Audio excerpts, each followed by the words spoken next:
नमस्कार। महानगर मेल से मैं मीनाक्षी पोद्दार।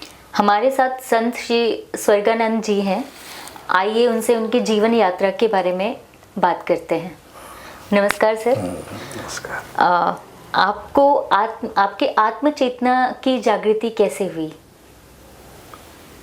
अब ये तो ऐसा प्रश्न है कि इसका टीवी पे बताने से नहीं होगा, लेकिन ये है कि ईश्वर की कृपा है और कई पीढ़ियों से ये संस्कार बनते आते हैं और प्रकृति ही चुनती है किसी के आत्मोद्धार और आत्म साक्षात्कार के लिए। पूरी सृष्टि तैयार करती है कि किसी का आत्म साक्षात्कार हो। और मुझे बचपन से ही था अभिरुचि, आध्यात्मिक अभिरुचि थी। और फिर फिल्मों में गए, फिर सारी दुनिया देखी और फिर धीरे धीरे इस क्षेत्र में आ गए, अध्यात्म के सेवा के क्षेत्र में।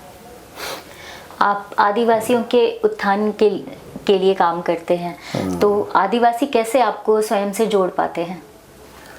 हाँ, शुरू में तो उनके लिए भी बड़ा अचंभा था और एक तरह से उनको लगता था कि ये बिल्कुल ही ये हमारे अगेंस्ट कोई आ गया साधु बाबा, ऐसा कुछ हमें ऐसा उनमें एक धारणा है, या तो फैला दी गई है या पहले से है, मुझे पता नहीं, कि ये जो बाबा हैं या साधु हैं या कोई भी चोला पहन के आए तो ये लोग ठग लेते हैं और किसी न किसी रूप में।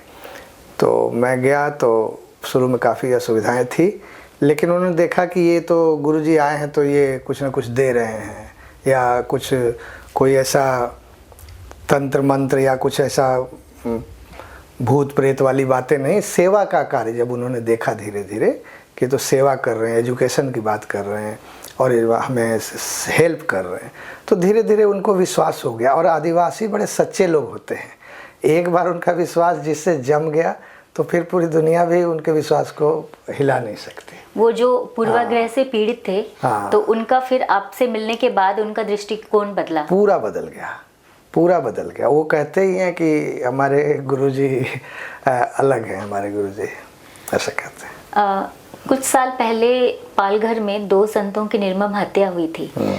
आपने पालघर ही क्यों चुना और आपको वहाँ काम करने में, आपके कार्य क्षेत्र में क्या चुनौतियाँ आ रही हैं? हाँ, नहीं, ये तो बड़ा दुखद घटना घट गई वहाँ और गलतफहमियों के शिकार हो गए 2 संत, और उसके पीछे तो जांच चल ही रही है। लेकिन मैंने ये जिला और मेरा आश्रम उस घटना के पहले से है, तो मैं सेवा पहले से ही कर रहा हूँ उस क्षेत्र में, तो इसलिए वो घटना का हमारे जो जिला है, लेकिन हमारा जो क्षेत्र है दहानू रोड, तो वहाँ उससे कुछ ज़्यादा फर्क नहीं पड़ा। ऐसा बॉलीवुड से आकर आपका जो बदलाव हुआ है, बॉलीवुड से अध्यात्म और ईश्वर की ओर का रास्ता, अपने जीवन के इस सफ़र को आप कैसे देखते हैं? बहुत आनंद है।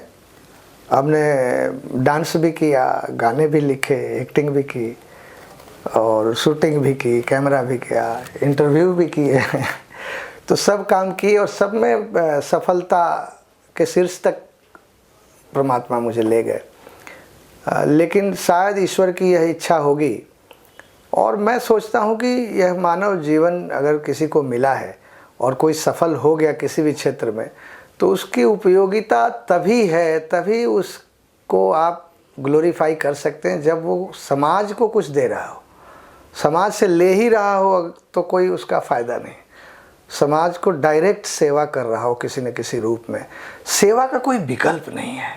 हमारे शास्त्रों में भी लिखा है, सेवा परमो धर्म, परम धर्म है, सर्वोच्च धर्म है सेवा। और जब आप सेवा करते हैं तो ईश्वर की ही वो ही सेवा है। तो मुझे तो इसमें ऐसा लगता है कि साक्षात ईश्वर के ही बीच में मैं रह रहा हूँ। मुझे कुछ और पूजा पाठ और बहुत सारा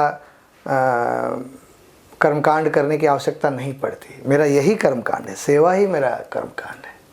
आप आदिवासियों को मुख्य धारा से जोड़ने का प्रयास कर रहे हैं, और आदिवासी के लिए जंगल भगवान है। तो जब वो मुख्य धारा से जुड़ जाएंगे तो जंगल के लिए आपको लगता है कि कोई और उसके लिए फिर प्रयासरत रहेगा जितनी शिद्दत से वो लोग रहते हैं?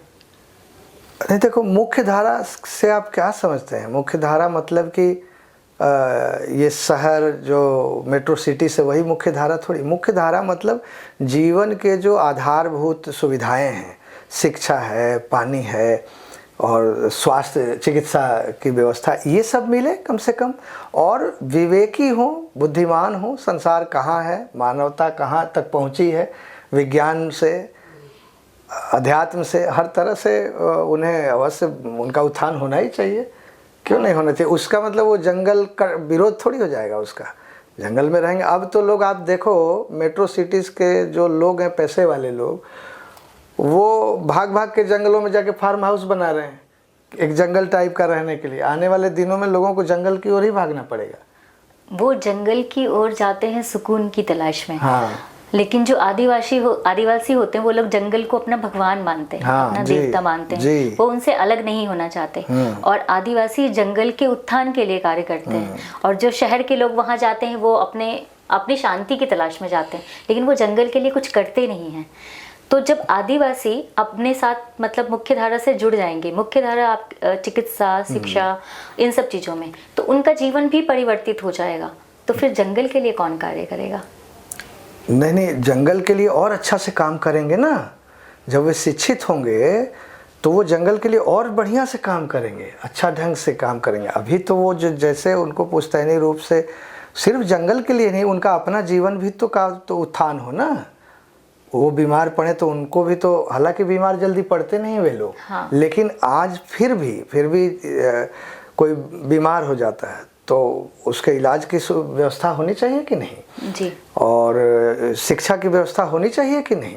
वो पढ़ लिख के फिर उसी भगवान की पूजा करेंगे, वो और अच्छा से जंगल का विकास करेंगे और वृक्षारोपण करेंगे। हमारा आश्रम जो हमारा सत्समाज है, इसके माध्यम से हमारी 7 मुख्य योजनाएं हैं, उसमें से एक वृक्षारोपण भी है। हम लोग चाहते हैं कि 1 करोड़ वृक्ष हम लोग अपने पूरे एरिया में पीपल के या विभिन्न वृक्षों को लगाएं। तो वो तो और अच्छा से करेंगे, उससे कुछ दिक्कत नहीं, जंगल बिगड़ेगा नहीं। आदिवासी शिक्षित होंगे तो जंगल और सुंदर होगा, जंगल का प्रारूप बिगड़ेगा नहीं। हाँ। और वो सेवा करें, वो तो नहीं भी शिक्षित हैं तो भी जंगल में ही हैं और जंगल से जी रहे हैं और जंगल को जिला रहे हैं, और शिक्षित होंगे और तो वो प्रारूप, उसका स्वरूप बिगड़ेगा नहीं और सुंदर होगा और सुंदर होगा। हम यही आशा करते हैं, क्योंकि आदिवासी और जंगल एक दूसरे के पर्याय हैं और वो पर्याय बने रहें। धन्यवाद। जी धन्यवाद।